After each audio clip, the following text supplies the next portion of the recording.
sobre livre-arbítrio. Falam tanto, pregam esta crença, universalistas, né? Vários místicos esotéricos de muitas linhas, livre-arbítrio. A gente escuta em variadas religiões e filosofias. E os universalistas falam, Deus é um só, porém muda de nome, de vestimenta, aparência, de acordo com o tempo, com a época, com a cultura, com o país. Que é uma crença enganosa, mentirosa, que produz destruição. Quem é o pai da mentira?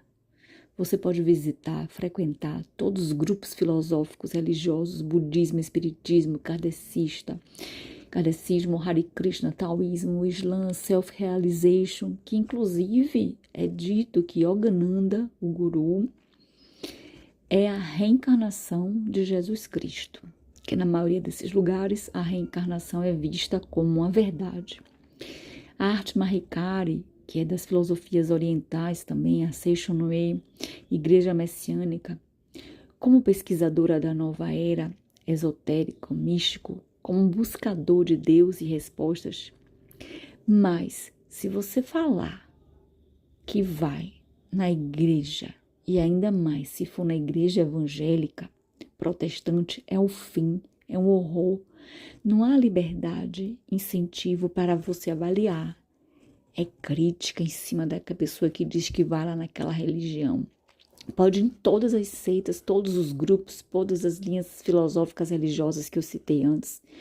Mas se fala que quer ir numa igreja, é crítica, julgamento, que é o pior lugar. Alguns locais esotéricos místicos até aceitam a igreja católica, você visitar, você frequentar, como se fosse parte desse grupo de união universalista. Os santos, né? Como os católicos cheios de sincretismos e superstições.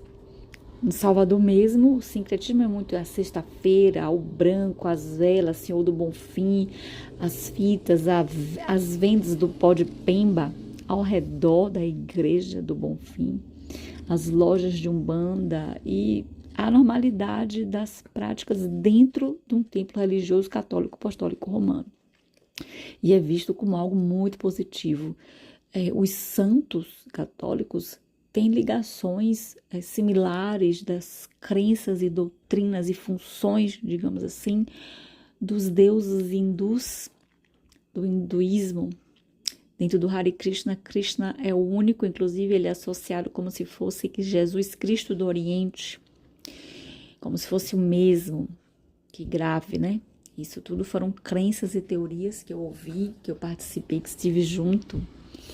E também, além dos santos da Igreja Católica, as divindades hinduístas, na teosofia não, mas no Japão também tem esqueci o nome da religião agora, que também tem esses deuses asiáticos, os dragões e tudo mais, e também associados com os orixás. Então, quando você começa a estudar o esoterismo a fundo, o ocultismo, você encontra dentro da Igreja Católica os símbolos.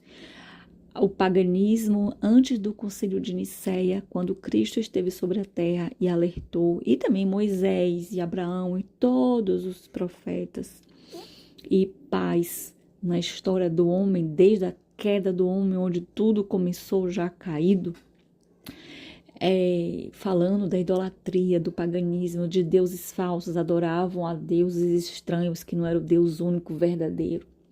Então Cristo, Jesus Cristo, que é o Filho de Deus e ao mesmo tempo é Deus, e Espírito Santo é a Trindade, que é uma só, que desce, faz esses alertas, e muitos simbolismos daquelas religiões que é ditas ali na Bíblia, do paganismo, dos ímpios ali, muitos símbolos. Para quem é de escolas esotéricas sabe que dentro da Igreja Católica existe. Com todo respeito, com toda amorosidade, sem julgamento, sem crítica, estou colocando fatos que, se pesquisar, vai ver que acontece. Todo católico está dizendo que ele é falso, que ele é idólatra, que ele é um pagão. Consciente ou inconsciente, a verdade nua e crua é porém eles são irmãos em Cristo, acreditam na cruz. Tem algumas coisas das leis espirituais, do que foi dito na Bíblia.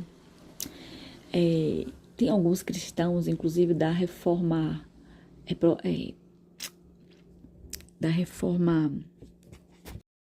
Os cristãos carismáticos, a renovação carismática foi muito, muito, muito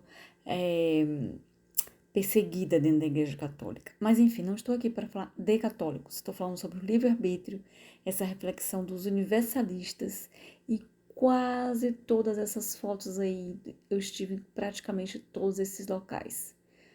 Agora que me converto ao Evangelho protestante, há dúvidas?